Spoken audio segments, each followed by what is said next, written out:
Hello, Facebook, and welcome to another week. Today, I want to talk about decluttering. We are now entering the third year of the pandemic, and it will be so important for us to have self care. There's so many things going on in 2022 that one of the ways for us to have self care is decluttering our home. And taking care of the mess is actually a way of taking care of yourself.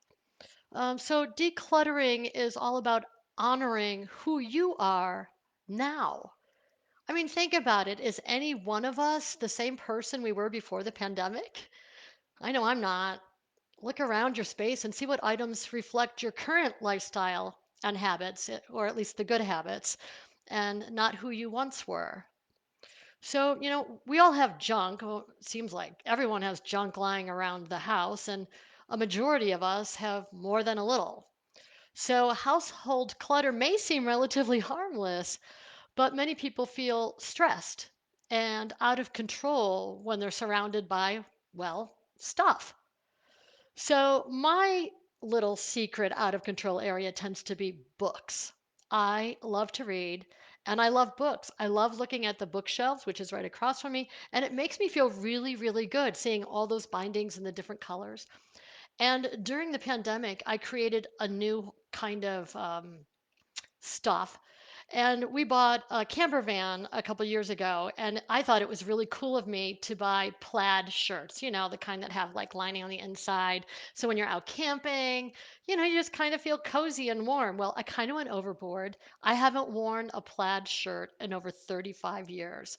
And now I look at the bottom of my like casual clothes, and it's mostly plaid shirts. Now, I don't identify with plaid shirts, but I certainly felt like that was my comfort during the pandemic. So I'm going to definitely work on removing some of those plaid shirts. So, how are you going to start your decluttering process? My suggestion is to take out a timer and start small, whether it's an hour or 20 minutes, but that way you know that you're going to be done when the timer goes off. Not make it overwhelming. Tackle, instead of a big room, a drawer or a closet. Start where you feel like you can have success. And then from there, begin to create your sorting system. There's a very popular three box method, which forces you to make a decision on every single item that you're touching to avoid making a bigger mess. So it goes like this. You have three boxes. You have your keep box, your get rid of box, and your store box. So the keep items box is things that may not be in the right place, but you're going to find a better, more structured, clean place for it, say perhaps in the garage or in your closet, but in a structured rack. The get rid of things is whether you donate it, recycle it, or sell it.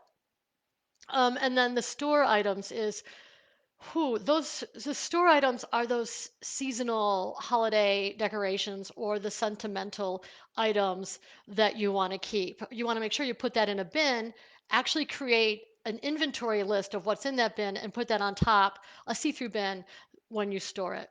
That's a tough area. It can get very overwhelming. And now that we're almost empty nesters, we need to go back into our Easter, Halloween, Christmas, all of those holidays that used to be really big holidays when we had children that we now no longer want to keep. So we'll actually give those away. Man, I just have memories thinking about all of that as we enter into Valentine's Day next week.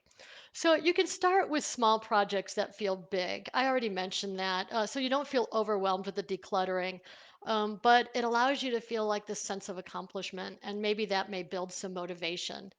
The other is clear off those flat surfaces that can create open space and make your home feel more breathable. For me personally, I always think of the kitchen. It's so easy to keep that toaster out that we don't use every day when you could put it in a drawer. If you don't have that kind of space, when was the last time you used that fryer or that crock pot? Get rid of it if it's something that you no longer think you're going to use.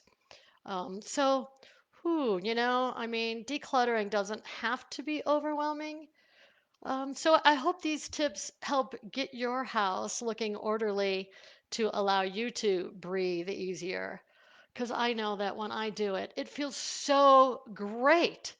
And you know that many of you know I recently moved, so I've probably touched a lot of stuff and I still need to declutter. So I feel more productive, energized, and relaxed when when the space reflects who you are and who I am now. So I leave you with this question. What decluttering task can you do this weekend that will clear up some physical and or mental space? So thank you for tuning in and please share this with others if you feel like this has been helpful. Thank you.